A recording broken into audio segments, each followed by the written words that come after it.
the reason we came together, or coming together today, is because Barbara came into the office a few weeks ago and was interested in learning a little bit more about how to use Google Earth Pro for farm site assessment, maybe looking at new parcels of land, and just using the tool a little bit more effectively in general. I think Google Earth Pro is one of those tools that is kind of an unheralded or often overlooked mapping tool that's out there. I think most of us are familiar with Google Maps that we probably use on our phones or iPhones or Android devices, and then also the original Google Earth, which some of us are probably familiar with as well. The Google Earth Pro is actually a separate software package, and it's a free software package. So if you look, everyone should be able to see my screen right now. If you see my arrow indicator moving around, if you see down here and on the bottom, I'm highlighting the Google Earth Pro icon. So the original Google Earth icon is kind of the blue, light shades of blue globe. The Google Earth Pro icon is black and or kind of grayscale colored with the little Pro insignia at the bottom. Okay, so what I'll do really quickly is I'll minimize this screen and I'll bring in this screen that you should be able to see, which is a Google search engine page, and it's fairly simple to install. So there's what you just type in Google Earth Pro download in any search engine bar, and you'll get to a screen like this. And what you want to find is this icon here that says install and uninstall Google Earth Pro Google Earth Help. Okay, so then it'll give you a few different configurations, whether if it's for Windows or for Mac. I downloaded this one on Windows, so I would go to the Windows, but if you were going to download it onto your Mac, you would just click on that one below. So you just click on that link and it'll take you to this window right here, which will, of course, just like anything else that we click away, we have to look at their terms of service and then agree, accept, and then download. So I'm actually not going to download it because I've already downloaded it onto my computer. But this, I just wanted to show you really quick where you would actually go to download it. So you would accept, download it, and put it on your computer, which, for any of us who have put a program on our computer, that's fairly straightforward. So again, this is a totally free option. It's different than the normal Google Earth, which is kind of a blue scale globe icon. The Google Earth Pro platform is the grayscale icon that you see at the bottom of my bar down here, and it has the little Pro icon on it. Okay, so I just wanted to point out that difference because there might be a little confusion surrounding what exactly that is. So I'm gonna go ahead and move that back over, and what I'll actually do is I'll actually close out of the Google Earth Pro platform that I have the overview of right here, and I'll go ahead and launch it again. So again, it's the grayscale icon here at the bottom of my toolbar. I'm just going to go ahead and launch it. This load up menu that you see right there is similar to the normal Google Earth. But the difference between the Google Earth and the Google Earth Pro is that Google Earth Pro, you have a variety of tools that aren't available in the normal Google Earth platform. So you can go ahead and close out this navigate in Google Earth option, okay? And what you're left with is the sort of globe screen that you see here in the foreground. And on the left-hand side, you should have a search bar up here that I just minimized, a places bar, and then a number of different layers. Okay, so I'll go ahead and minimize the places for now. We can just look at these layers. These layers are actually the layers that are in the primary database for Google Earth Pro. And we're not going to go over each one of these today, but you can kind of play around with them if you want. Oh, there I go messing around with it, and it it won't load it back up again. But losing everything. But there's a few different things you can do to make the maps, a little bit more busy and have a little bit more detailed information. The one that's actually kind of pretty important, particularly for us in urban regions in Cook County, is the 3D buildings icon. So you want to make sure, as you'll see when we zoom into a site here in a second, that you know where the 3D buildings and photorealistic buttons are, because that'll be important for measuring the height of certain objects like trees and other surrounding buildings if you want to do that. So, and again, there's a few other things that you can turn on and off in these more functions down here, and you can explore those at a different day.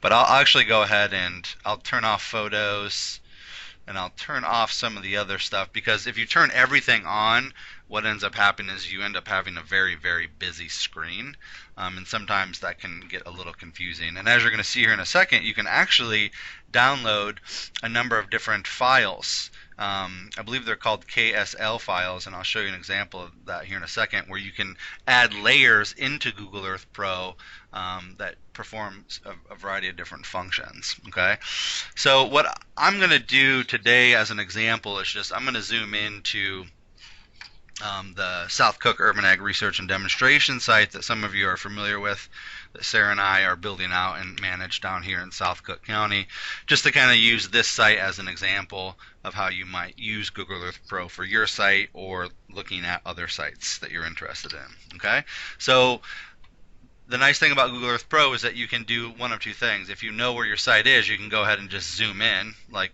I'm doing here, which if you're familiar with how to use this, that's pretty straightforward. Or you can use the search bar function on the left-hand side. So I'll type in the address of our site, and it's tied right into the normal Google Maps database. So it should just, as soon as you start typing in a few of the words or the numbers for the address, it should just pop up. So for us, our site's on Southwick Drive in Matson, so I'm just going to go ahead and search that, and it'll zoom right into the site for you, like you see here. Okay, so you can either zoom it in yourself, or you can type that function into the search bar, and it'll find it for you.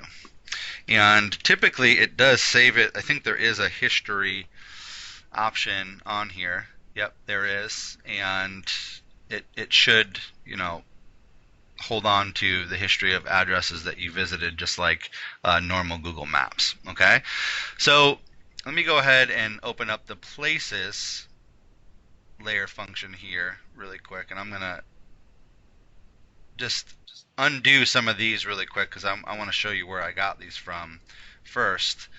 Before we actually jump into that. So if you notice what I did there in the Places function, these are actually two layers, KSL files, that I've downloaded and overlaid over my Google Earth Pro, that are two layers that I think are relevant to us here, and to our audiences, and to the work that we do.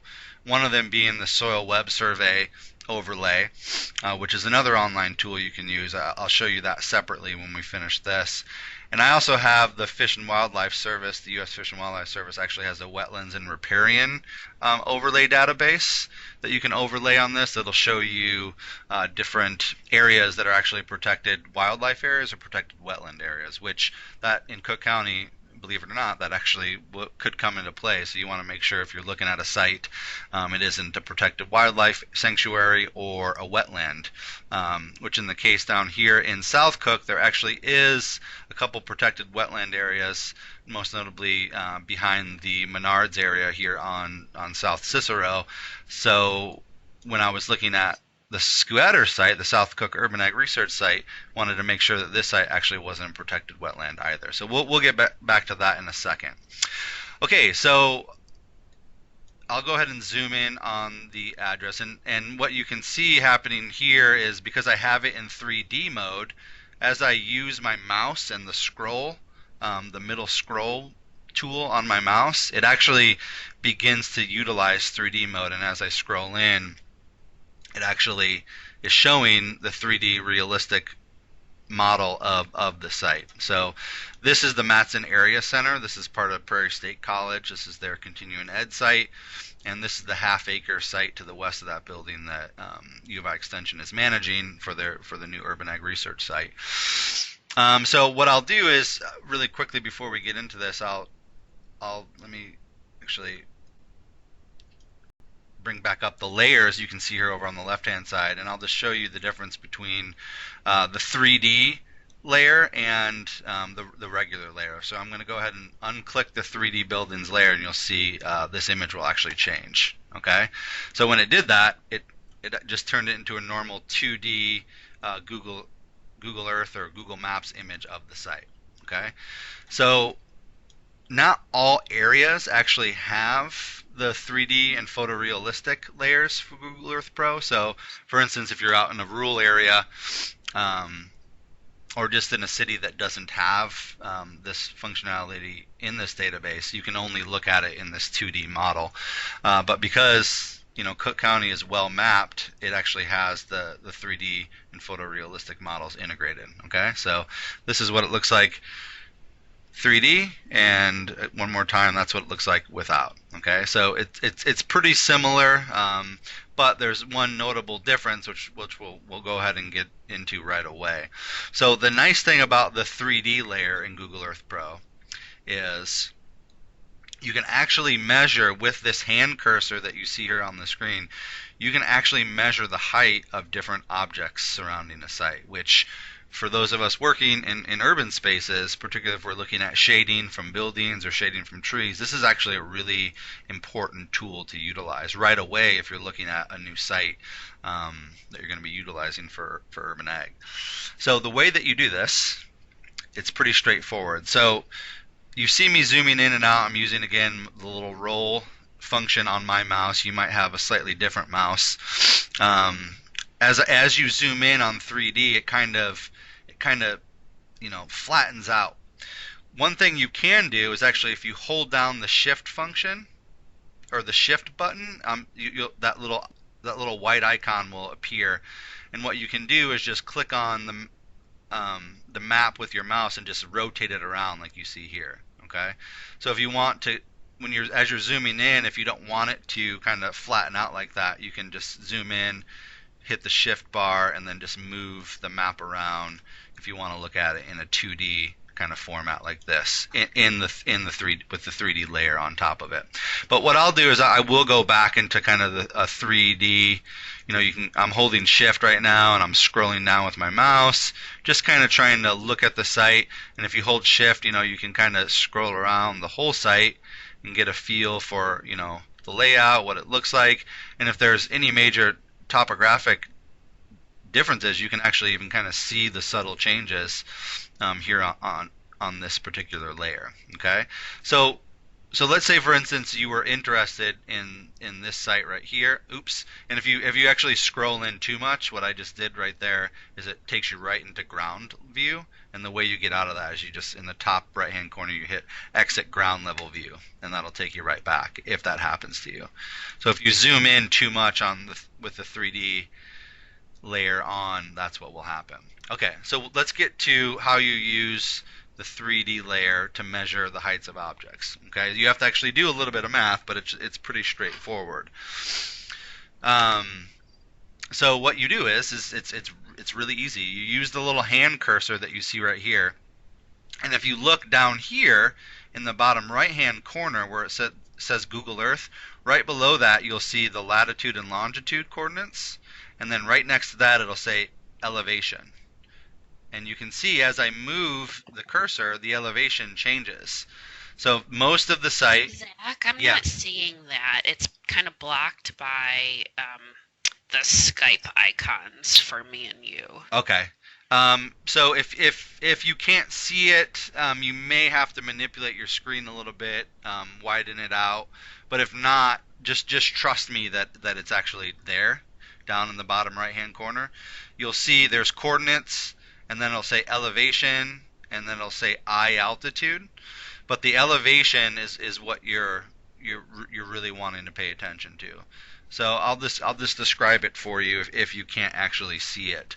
As you move the hand cursor around, the elevation should change. But when you see I have it out here in the field, most of this field is pretty flat, and the elevation is 712 feet above sea level. But notice as soon as I move it over the building, the elevation changes. And if you can't see it, I'll tell you, it changed from 712 feet to 723 feet. So with the 3D layer, as you move that hand cursor over different objects, it actually measures the height of that object relative to sea level. Okay, so what that means is if you are here in this field and it's 712 feet and you put the hand cursor on top of the Matson Area Center building and that's 723 feet, then you just have to subtract 723 from 712 and you'll know the height of that building, which is about 11 or 12 feet, which is pretty close. It might not be perfectly accurate, but it'll give you a good idea of the height of that building relative to the land or the area surrounding it. Okay, so if you don't believe me, then let's look at this tree right here. So right now I have the cursor hovering over this large conifer tree that's in the northwest corner of the Matson Area Center. And when I hover the icon at the top of this tree, it says 746 feet, and I bring it right down to the field, and it says 712 feet. Okay, so just subtract those from each other, and that's 34 or 35 feet, which, having been out and worked at this site, I can tell you that that tree is probably about 35 to 40 feet tall. So that's really an important tool to utilize, because if you're looking at a site and it's surrounded by a bunch of buildings or it's surrounded by a bunch of trees or shrubbery, in Google Earth Pro, when you put on the 3D or photorealistic layer, you can measure the height of those objects. And typically, as a rule of thumb, okay, and this depends on the time of year and the angle of the sun in the sky, it's much higher in the summer, closer to the summer solstice, so the shadows cast from tall objects are shorter, and those shadows will be longer in the winter. But in general, if you can move an object roughly the height of the object away from the object, then you will likely not be in the shadow regardless of the time of year. Okay, now it's just kind of a general rule of thumb. So for instance, if this tree is 35 feet tall, and I'm worried about, let's say, the early morning sun casting a shadow to the west, I'd want to move your plots at least 35 feet away from the center of this tree. Okay, so, and that same would apply to buildings or any other tall objects that you're worried about casting shade on your site. So there is a function in here. If you look at the top, there's a little sunrise icon that it's supposed to show when I click on it, it says show sunlight across the landscape, use the time slider to set the time of day. When I do that, it doesn't really, all it really does is kind of it doesn't really show you the shadow cast too well. Okay, it kind of will show you a little bit of what the site might look like in terms of daylight during throughout a 24-hour period, but it's not going to show you what the actual shadows look like. So I would just, in general, if you're worried about shading from a structure or a tree, just use this 3D building layer and just use the cursor to hover over an object to kind of measure its relative height from the surrounding area. Okay, so that function in and of itself is a really neat way to kind of just begin to look at a site that you don't even have to go and visit the site, right? So a lot of times if we're looking to establish a new urban ag site, we might go and do a site survey, which I definitely recommend you do. But if you use Google Earth Pro, you can get a lot of information from the site, just from your desktop, just by looking at it on here rather than actually physically going out to the site. So you definitely want to physically go out to the site at some point, but this is a really good start. Okay, so that's a real easy first thing that you can do in terms of measuring the height of different objects. And one of the things you could do with that as well is also measure slope. There's another slope measuring function I'll show you here in a minute, but just with this hand cursor, just by hovering over different areas in your field, you can see if there's any major elevation changes. And as you can see on our site, there aren't any major changes, but one distinctive thing you might notice about this site is it is about 712 feet. Again, if you can't see that in the bottom right hand corner, the elevation is there. But when I move this to the street, it actually drops down to 709 feet. So I know that this field is actually about 3 feet overall above Southwick Drive. So that's useful to know in terms of how you might shape your beds, how you might rework the soil, if you're going to lay drain tile in that you want to drain out into the street, for instance. That automatically tells me that I have a little bit of elevation drop to work with in case I wanted to do that. Our site, as you'll see here in a second when we look at the soil layers, this is actually a decent agricultural soil, but part of it is a silty clay loam that um, semi to frequently ponds when we get more than 1 to 2 inches of rainwater.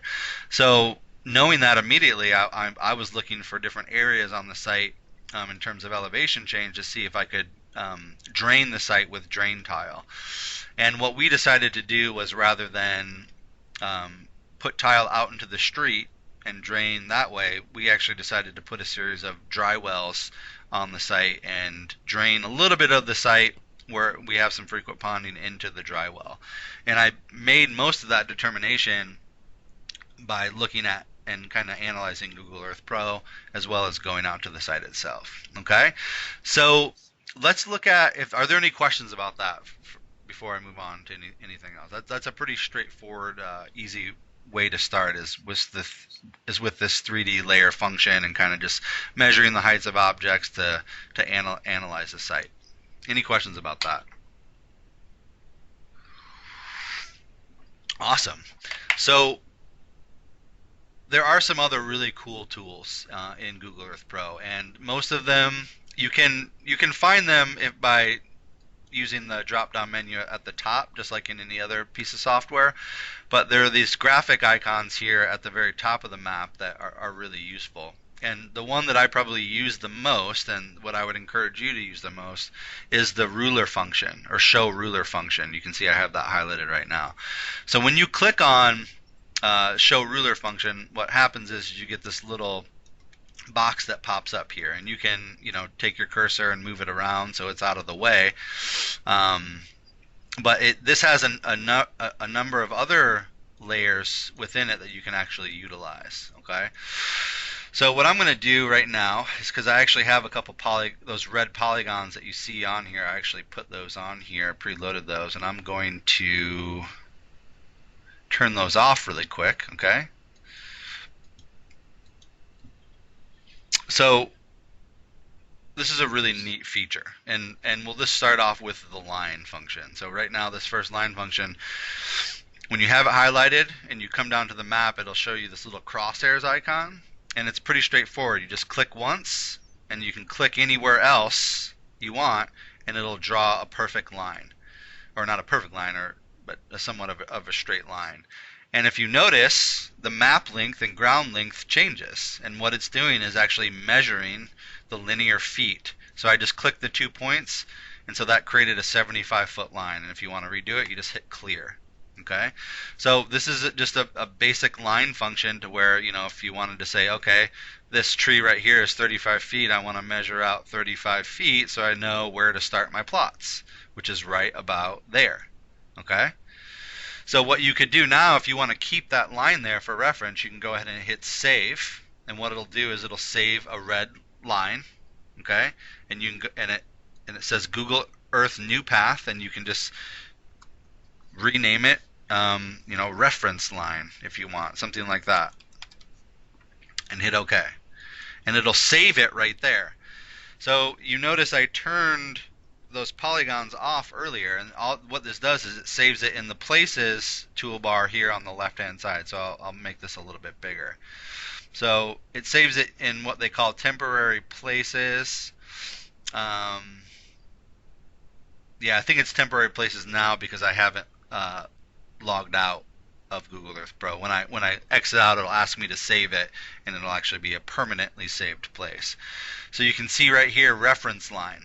This is what I named it, and if I want to remove it, I just unclick it. If I want it back, I can keep it there. Okay, so you could draw as many lines as you want, save it, rename it, and just utilize that as a way to measure different lines throughout the site that you're working on. So let's open up the ruler function one more time, and then next we'll skip over path for a moment, and we'll go to Polygon next. So Polygon is nice because what you can do is you can measure, say for instance you wanted to have a certain amount of raised beds or a certain amount of blocks on a site, and you want to see if there's enough physical space for what you have planned out on the site. So you can do that with the polygon function. So you can you select points And it's, it doesn't make it perfectly square. You kind of have to, you can adjust it after you make the square to kind of make it, relatively square. But let's just say I wanted to figure out, the total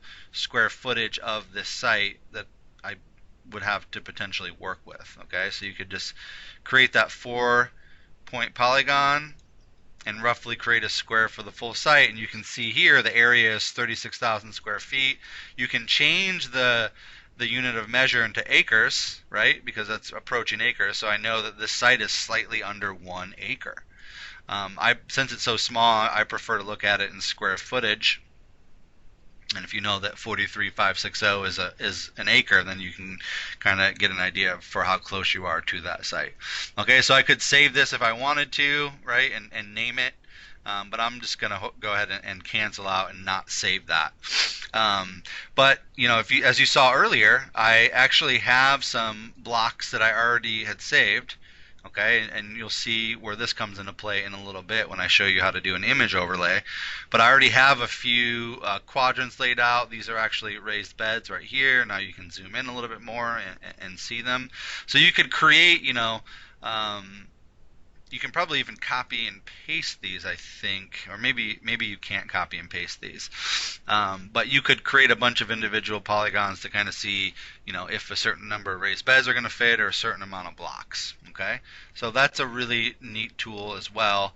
The polygon function in the ruler bar right here. Okay, so now let's look at path really quick, because line, path, and polygon are probably the three ones that I use the most. The 3D path and polygon work well, and those actually work in the 3D layer that you see here, and it actually will measure a line over 3D objects or around 3D objects. Okay, and you can play around with that as well. And there's also a circle function on here if you wanted to use that, but I primarily use line, path, and polygon. So let's look at the path function, and this is kind of a neat function to kind of show you slope and kind of elevation changes throughout the entire site. So I showed you how you could do that with just the cursor and looking at the elevation monitor in the very bottom right hand corner of the screen. But you can use path and select a number of different points on a site, and it'll actually, what it does is it zooms out, which I'm not quite sure, I haven't quite figured out why it zooms out. You'll see what I'm talking about here in a second. But it'll really quickly show you an elevation profile of the site, so you can see if there's significant slope, if there's high spots or low spots. So let's go ahead and do that from, let's say, the center of this plot here all the way up to Southwick Drive in the north. And what you want to do is make sure you click on that show elevation profile, because once you click on these points, so as you can see, I clicked on a number of different points from the middle to Southwick Drive, and you can see it zoomed out a little bit. Sometimes it zooms out more than that. And what this is doing is when you go to the bottom here and you move your cursor back and forth on this elevation profile, that arrow, it follows that line from the center of the field moving north. You can see that there is a little bit of slope, about 3 to 4 feet of slope from the middle of the field to the street level on Southwick Drive. Okay, so this is a cool tool just to kind of show you if there are any undulations or any slope that you can use for drainage, or let's say for those of us who have taken the food safety training, let's say you had compost on one, or manure on one area of the farm, or you had cattle or an animal operation nearby, you could see the slope elevation from that operation to your growing fields, let's say, and you could see that, oh wow, there's a significant slope from the animal operation that's higher down to my vegetable fields. I better figure out what I can do about that.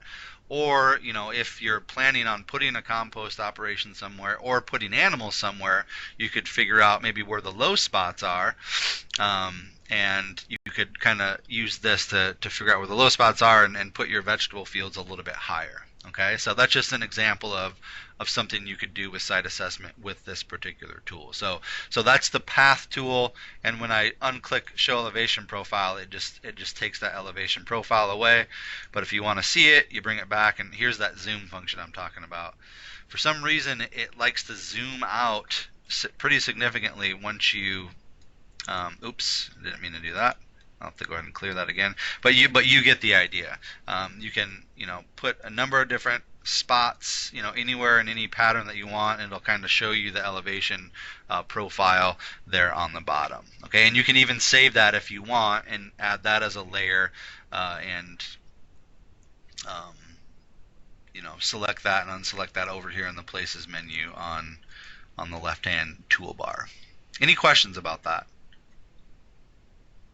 So this ruler function is really what sets Google Earth Pro apart from Google Earth and Google Maps. Okay, I mean, you can always look at a site really quickly on Google Earth or Google Maps, but the Google Earth Pro functionality is really what allows you to kind of assess the site, measure the site, and start to figure out what you can and can't do with the site.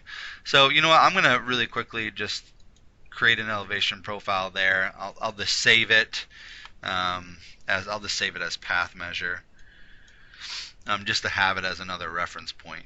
And you can see I deselected that here. And so not a question, Zach, yeah, but go ahead. This is really, I've learned so much already. What's your question, Sarah? No question. I'm just saying, like, I've learned so much already. Oh, excellent. So what you can do, so once you save that path, for instance, what I'm going to do is, as you can see, it took the elevation profile away.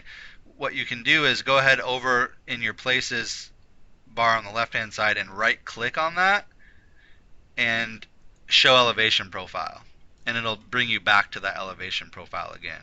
Again, it zooms all the way out for some reason, but at least it'll still show you the elevation profile. And if you right-click on it again and hit Properties, and you, let's see here, you turn it to feet, it'll show you the length of that line as well. Okay, so the same thing goes. So I'm going to deselect that, and let's go ahead and bring the southwest block and these two raised beds back up that I had drawn. So say you have these drawn out and you save them and you're like, oh, what were the measurements of, or the square footage of these raised beds? You can go ahead and right click on those, show properties, go to measurements, and it'll show you that it's a perimeter of 47 feet. And it's set as a default area in square miles, but all you have to do is go in and change it to square feet, and it'll show you that it's 71.5 square feet. Okay, so those are 2.5 foot, 30-inch, 40-foot beds, 2.5 feet by 40 feet long are those measurements. So just with that one line function, you can do quite a bit. Okay, you can essentially plan out a whole site if you wanted to, just by using Google Earth Pro and these various layers. So let's go ahead and get into some of the other functionality that I think is really useful in Google Earth Pro.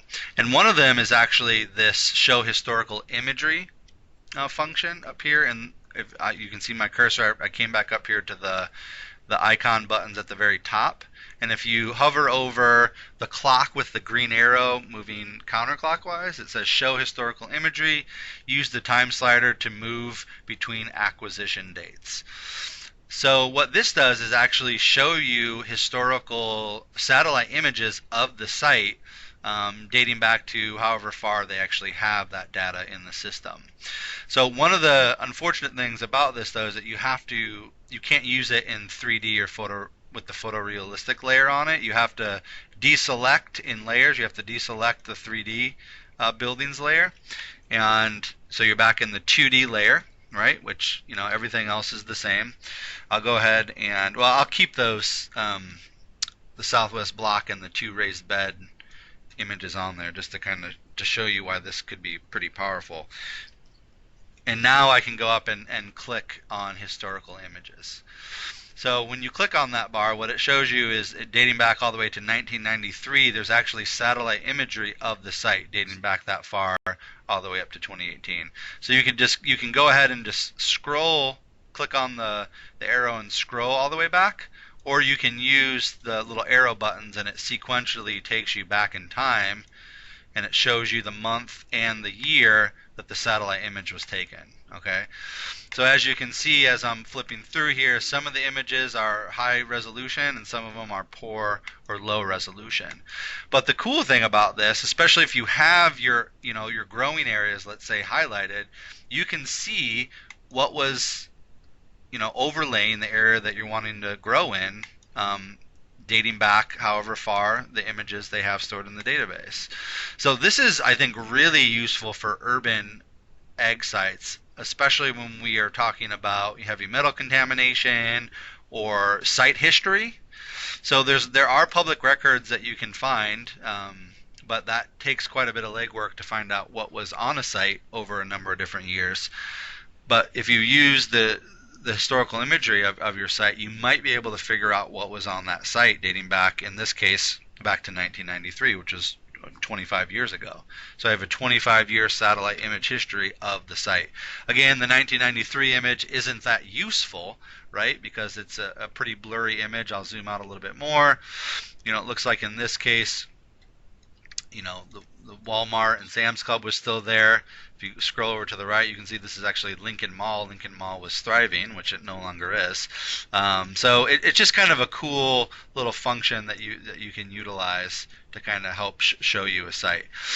For our particular site, it didn't reveal too much other than to show us that this entire site has been undeveloped. As far back as 25 years ago, and probably has actually never been developed. So to me, that was a good indication that this actually is a native agricultural soil, and we're probably going to be able to use the soil at this site. So there were no, there wasn't a refinery, there wasn't a gas station there or anything like that. So that gives me, some hope that we can actually use the site. The other thing it kind of shows me, which can be of use, is historical vegetation.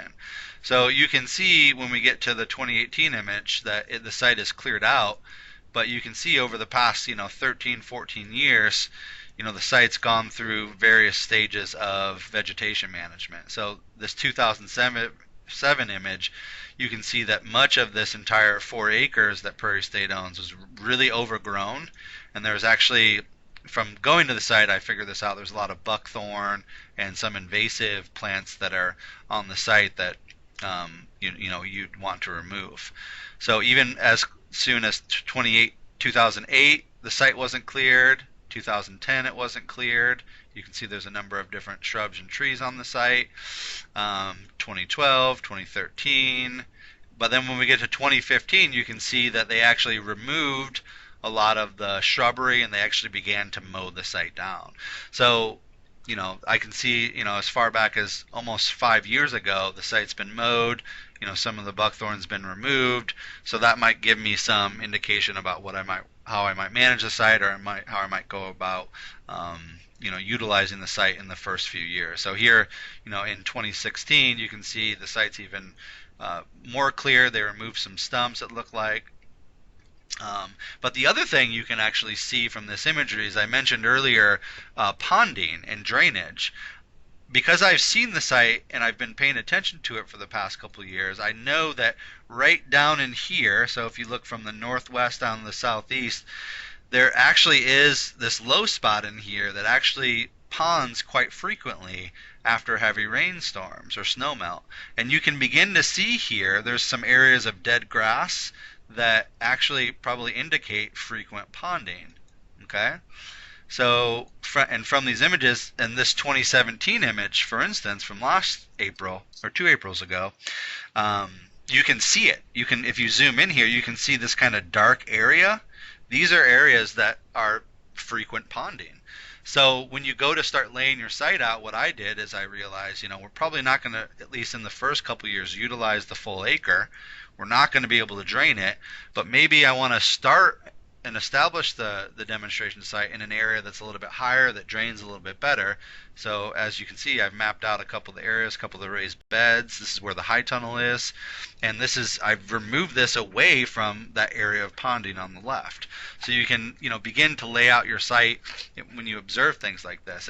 And most of the time you'd have to actually physically go to the site to observe this ponding.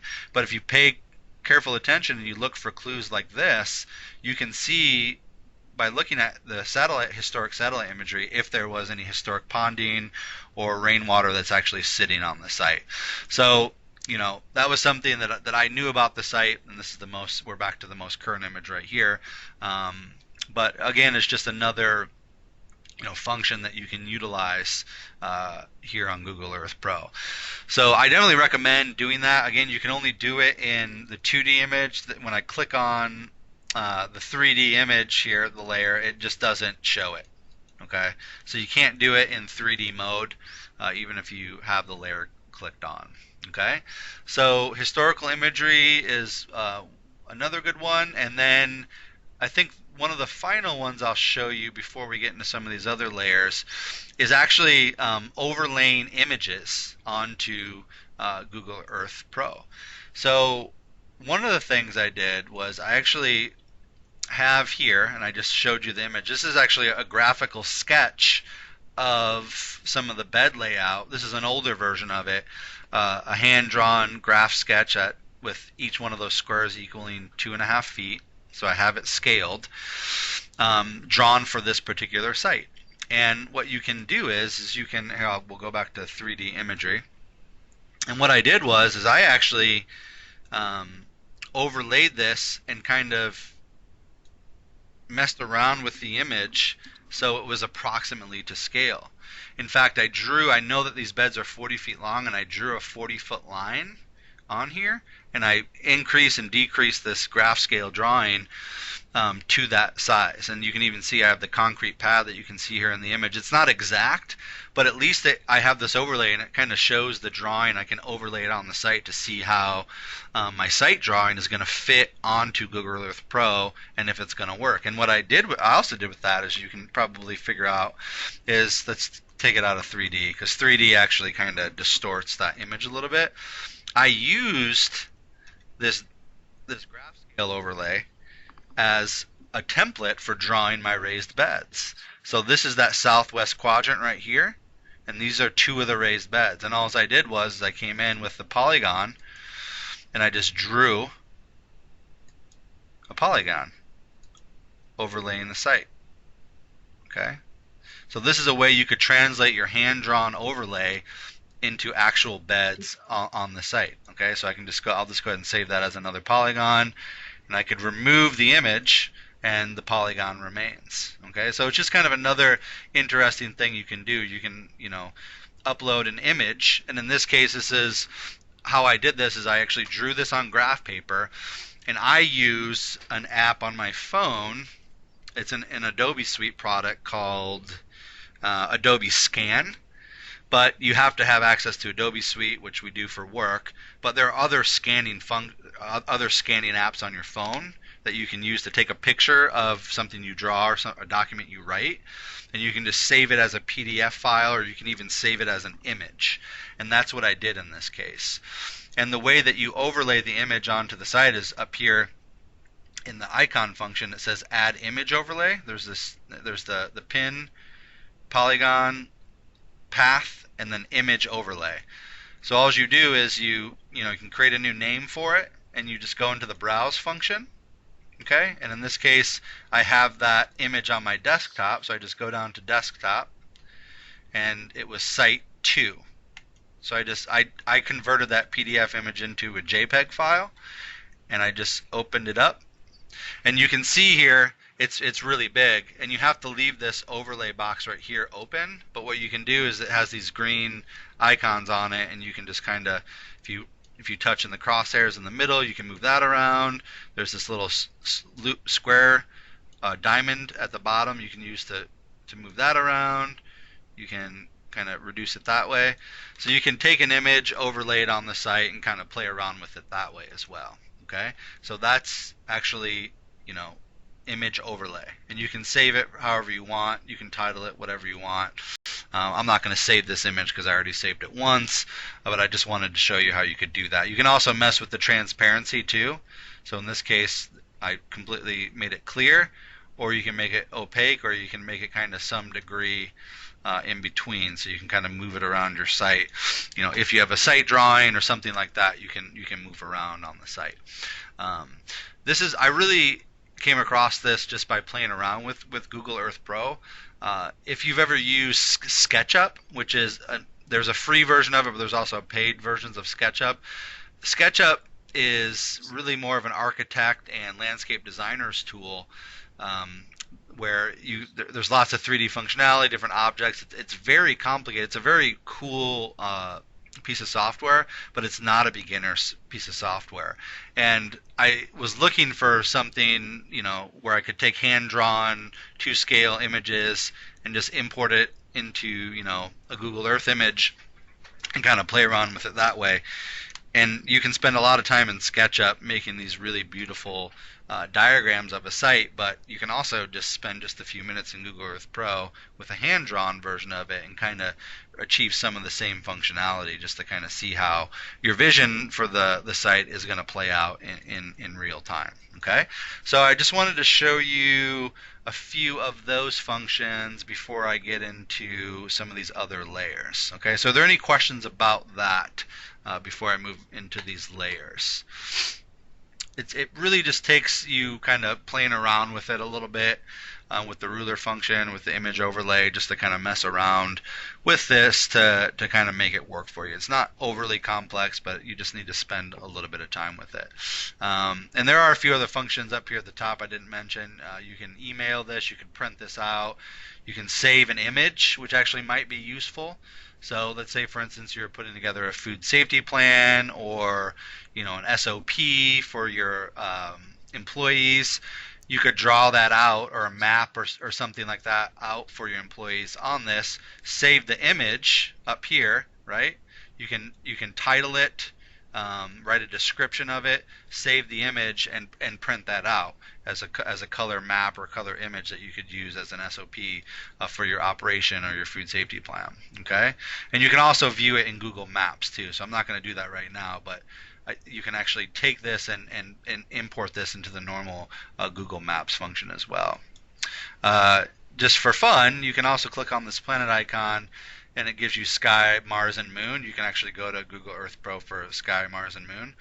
So maybe when we start colonizing Mars, we might have to do this to write our production plans for Mars, but that was a joke. So those are a few pretty neat functions that you can utilize for this. So what I'm going to do now is I'm going to take the image away. I'll leave the block and raised beds overlays on, and I'll go back to the 3D layer as well.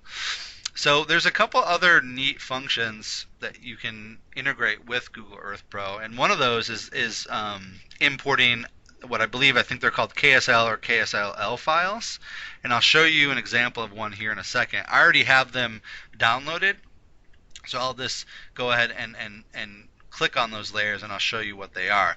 So one of them, for those of you who have taken Master Urban Farmer training with me, or we've discussed this in the past, is the NRCS's Soil Web survey website. So I can show you that website as a separate thing here in a second, but you can actually import all the soil web survey data into Google Earth Pro. Okay, I'll show you the website where you can do that really quick, but I'll just go ahead and highlight it right now, so you can see over here in places I clicked on soil web, and it highlights all of this soil web network link that I imported with this KSLL file. And what that's now done, if I zoom out a little bit more, it overlays the soil web map. As I zoom out more, it'll do it for a larger area, but immediately it shows me the two soil types that I have on site. So, and if you click in that area, it shows you that I have this Ashcombe silty clay loam, 0 to 2% slopes, is this number right here, which it showed it 1 second, it just disappeared. So each soil type actually has a number. In this case, it's 232A. 232A is the Ashcombe silty clay loam, 0 to 2% slopes, and the very top portion of the site actually is 146A, which when I click on that, that's an Elliott silt loam. Okay, and this is cool because this in the soil web survey they actually don't even do this. It shows you a soil horizon profile of those soil types, and it gives you, the approximate scale colors for those soils, and in centimeters how thick the layers are. If you click on the Elliott silt loam, it actually brings you to another page that shows you the map unit composition and all the map unit data and aggregated data that's in the soil web survey. This is awesome because before I would show people Google Earth Pro and then show them the soil web survey. Now if you download this file, you can have it all integrated into Google Earth Pro, so you can look at everything all in one space in real time. So this is nice because it shows you the different soil types that are included in that specific soil type, major soil type, and its minor components.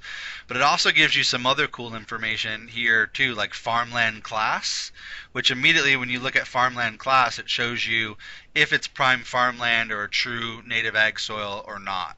If it's not, it'll say something like orthonates or urban land that you see here in these minor components. It'll show you things like available water storage, drainage class, depth to water table, and you can click on a few. Let's see, if we click on the raw aggregated map data, you can't see this. Brought it into another browser, but I'll bring it over here. It shows you some other. This is not it. Let's see here. There are a few other things you can look at. Let's see if I click on this. Yeah, there's a few different layers in here you can kind of click on, and it shows you some of the same stuff that's in the soil web survey. It looks a little bit different than in soil web survey, but most of the information is there. These suitability ratings right here, you can click on those, and this is all from the soil web survey. It gives you information about if it's suitable for irrigation, if you could put an excavated pond on the site, and it kind of gives you a rough measure of if it's limited, not limited, and poorly suited, well suited.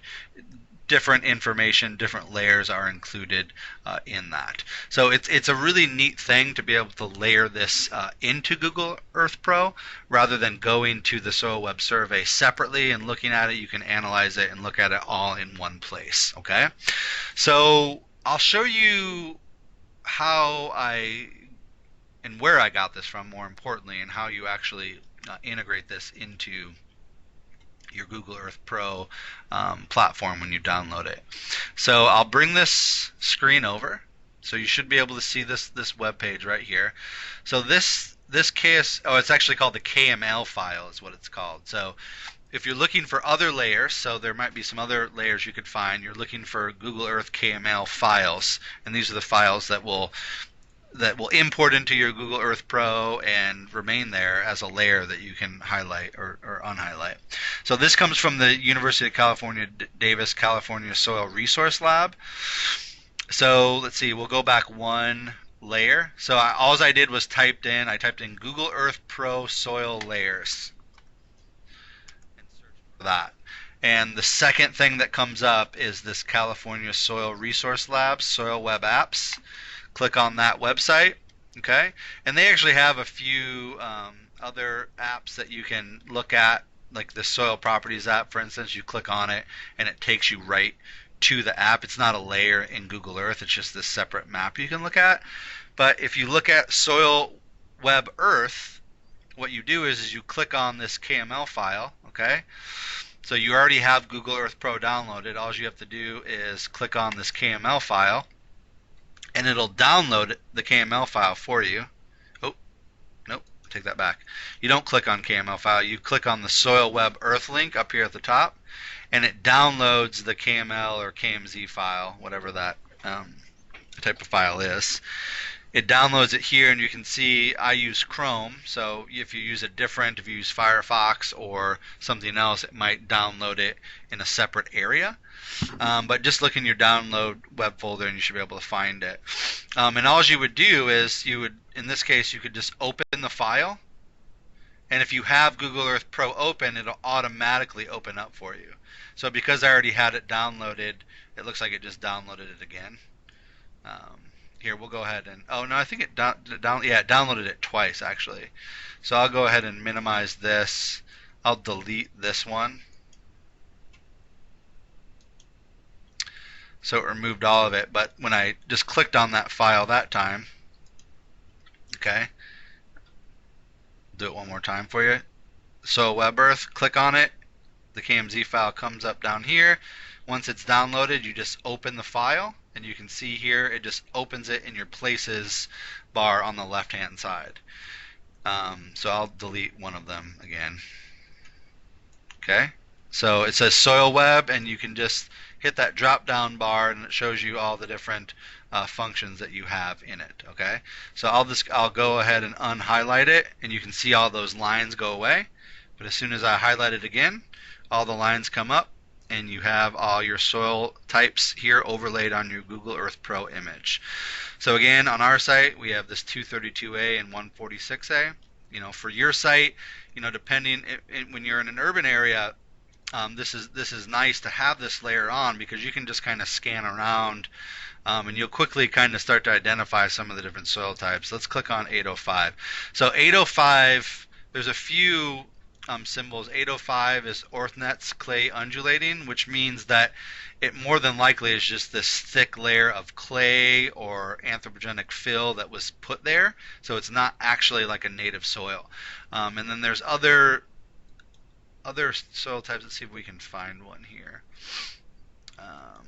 One that's called,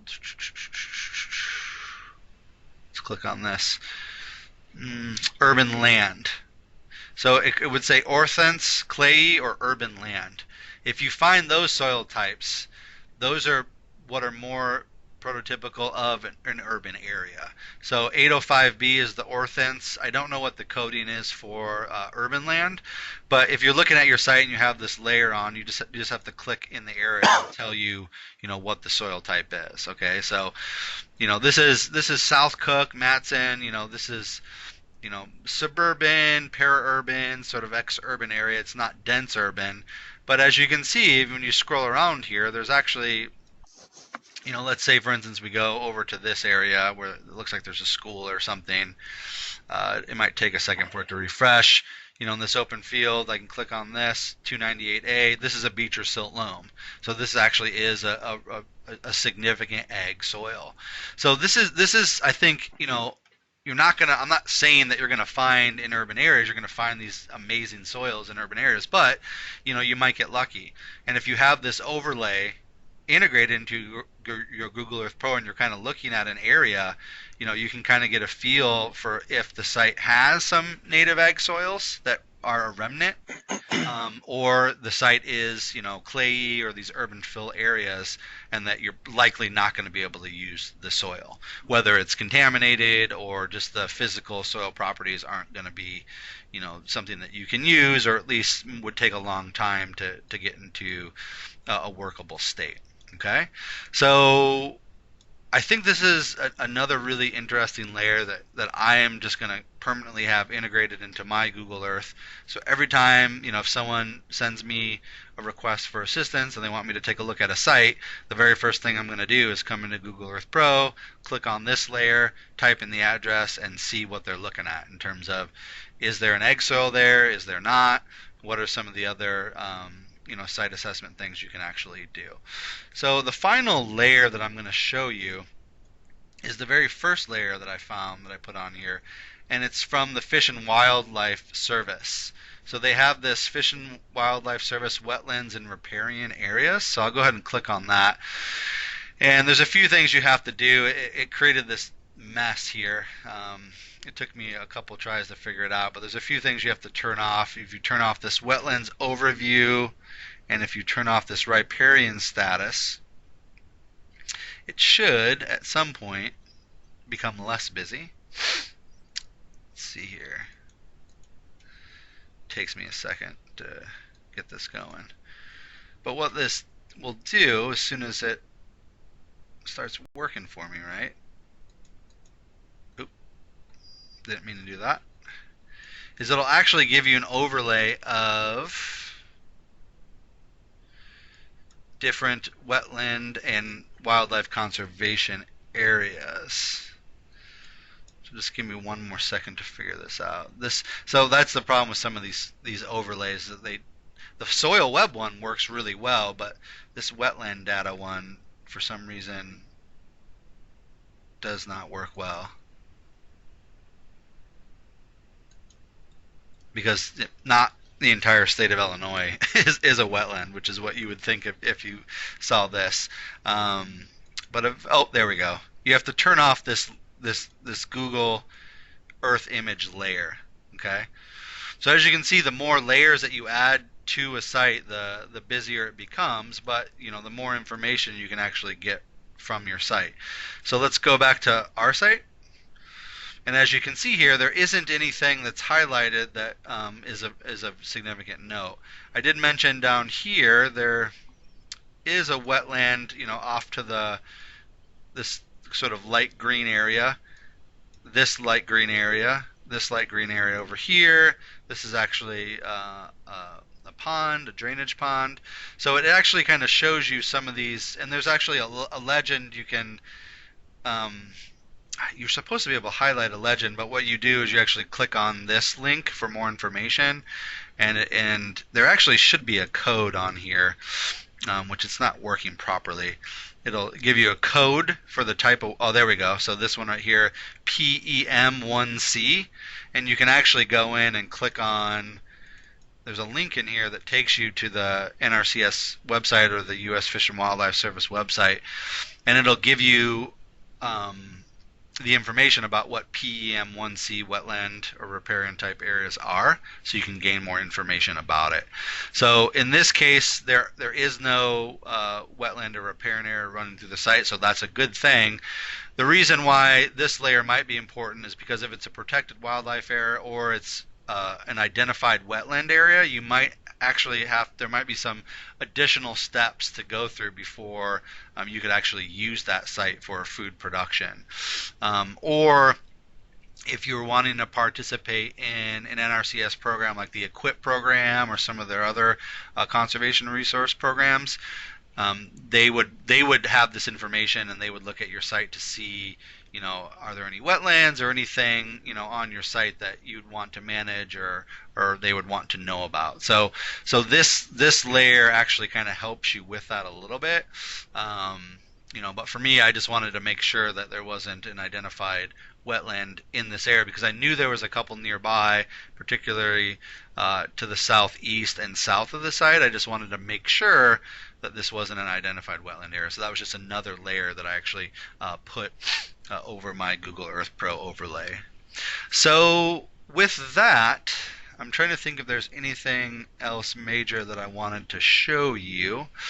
I don't think that there is. So I think, I think a couple people hopped on and off as we were going through the call. But again, like I mentioned, I recorded this. This whole session is being recorded.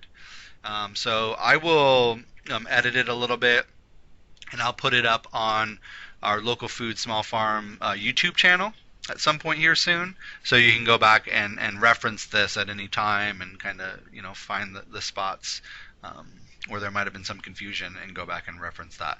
But with that, I have plenty of time. If anyone has any specific questions or they were confused about something, you can take the time now to answer. I can take the time to answer those questions now. So any questions about anything you saw, or is there anything you want me to show you again really quick before we hop off the main call? Not a question, but again, Zach, this is really remarkable. Thank you so much for showing us these tools. Yeah. I can't believe how much information you can find from your seat. Yeah, no, I think it's a powerful tool, and I think more people need to know about it, especially those of us in urban ag spaces. I think this is a really useful planning and site assessment tool. So any questions, any comments? Yeah, I have one comment. Your overlay that you drew, I think that is, I would like to have another session online about that, actually. Oh, okay. Sure. That, yeah. I think that might be helpful, how to do it, the graphing and all of that. Yep. No, I'm not an expert a landscape architect by any means, but I definitely try as best I can. But yeah, I mean that could be. I think that's a good suggestion, Barbara. I think that could be something we could do in the future. You know, that's pretty straightforward and simple. This there's a few things that I do know, a few tricks that I could bring out in a session like that. But this one that we're looking at right here, I mean this is as basic as it gets. This is you know, just an 8 by 11 actual graph paper, and you know you can set those individual cells to whatever scale that you want. I actually like now, I use much larger graph paper. You can get, you know, 11 by 17. I think they make maybe one size bigger than that. I don't have a drawing here on my desktop, or else I'd show you, of the final design of the site. But, you know, that would be, you know, I should overlay that. I should scan that, overlay it on the site, try to bring it to scale and see how it all fits into play. But yeah, I mean, you know, a real quick graph, you know, thrown together graph diagram like this, you could do, you know, in an hour or less, and overlay it on your site to kind of see how everything's going to fit. But yeah, no, that's a good note, and we'll think about that as we move into the winter and spring here. Any other questions that come to mind before we hop off? Otherwise, again, you know, I'll record this and we'll send the link to all of you, and you can feel free to share the link with whoever you want, or post it on your websites, or whatever you want to do with it. Yeah, this is Julie. I don't have any questions. Hello. I wonder if there's any other layers that you think might be helpful to explore, or any other resources out there that can learn a little bit more about Google Earth Pro and things that you've turned to for troubleshooting. Sure, Viviana, I'll answer that question here in a second. Julie, I'll get back to. I don't know if you had a question or just a comment. You can go after I answer this question. So in terms of other layers or other resources, I'm still exploring and still learning. So these are just a few of the things that I kind of came up with just recently, actually, over break. Some of these new layers. I knew that there was a soil web survey overlay that I felt was useful. But what I've done is I just would go into Google and actually just search for different Google Earth layers. So if there's something that comes to mind that you're thinking about, you could just, you know, type in Google Earth Pro layer, and then add that descriptor to it. And if there's a layer for it, it will be one of those KMV or KSL or KLV files that you can use to overlay. But the soil web overlay is probably the most important one.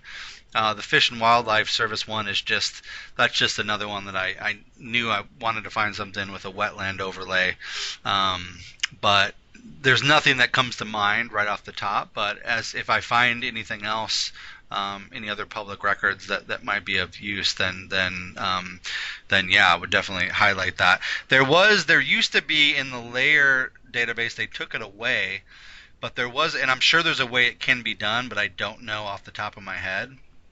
You can actually overlay tax assessment and parcel data over this as well.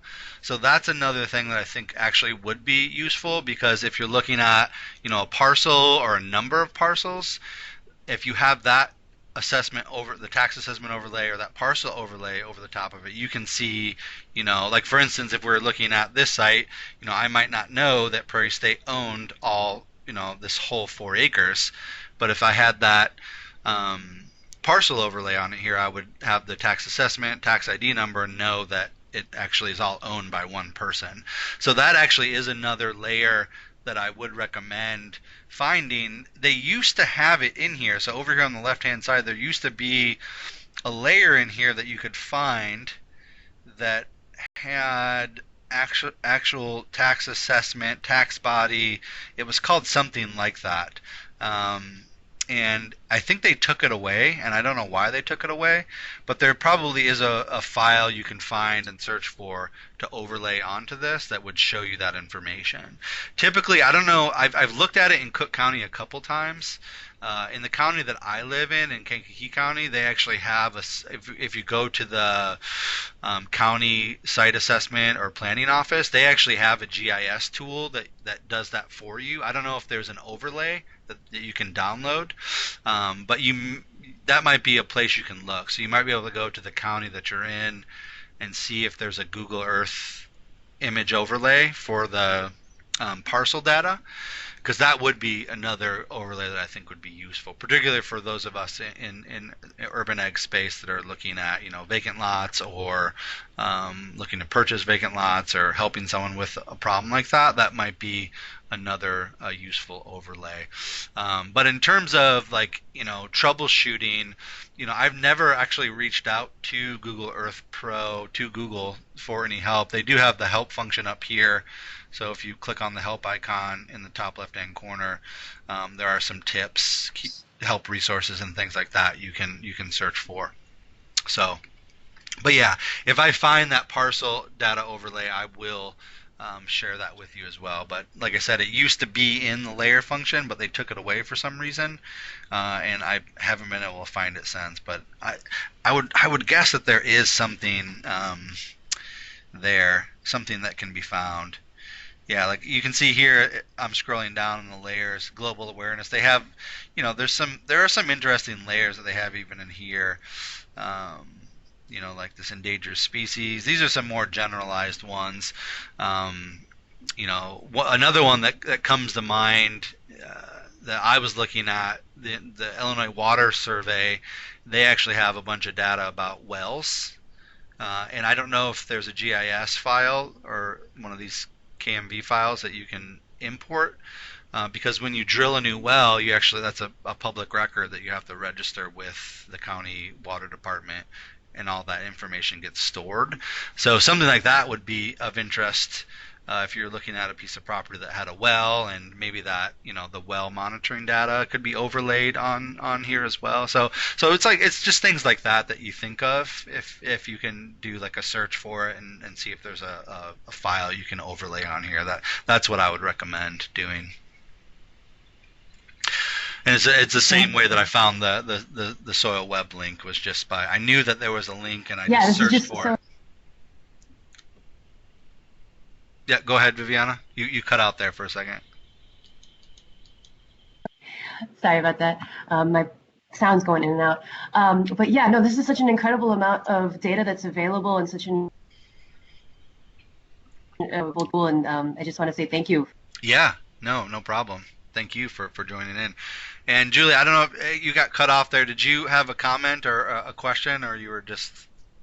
Yeah, just some gratitude. This was super helpful. I think I've spent some time on here, especially trying to look at shadows. Yeah. And I was getting really frustrated because I was using the weather overlay and was thinking that I was doing something wrong because the shadows were not moving as the day went on. So that was hard. And then just the zooming in piece too, like with it flattening out, I didn't want it to do that, and I couldn't figure out how to not make it do that. So you answered all of those questions really well. Cool. So I appreciate that. Yeah, that hold shift function is really useful for moving around the site. And as you can see here, speaking of the shadows, I mean that the hand cursor function in 3D works really well. It only works well if that 3D data is integrated in your city. Unfortunately, in Cook County, it is. But yeah, let me unclick. What I meant to say was, so in 3D, you can kind of actually see a little bit of a shadow here. And it's not telling me the time of day, but you can probably guesstimate that it's during the day, and it's also not telling me what time of year this image was taken. But when you take that function off and you click on the 2D image and you go through the historical imagery of that, in this case here, you can see the actual shadow of this tree, and you can probably tell this is probably later in the winter or the fall. and so the shadows are a lot longer. So you can measure in that 3D function to kind of get a general idea of how tall the objects are and how far to move them away, but you can also look at the shadows in the historical images as well to see if that gives you any helpful information. So just another quick thing to remember. So okay, awesome. Well, thanks everyone for joining, and like I said, I will get this on YouTube at some point, and I'll share the link with everyone that registered, and feel free to share it far and wide. And otherwise, we'll talk to you guys soon, and have a happy new year and a good start to the 2019 growing season. Awesome, Zach. Thank you so much. Okay, take care, everyone.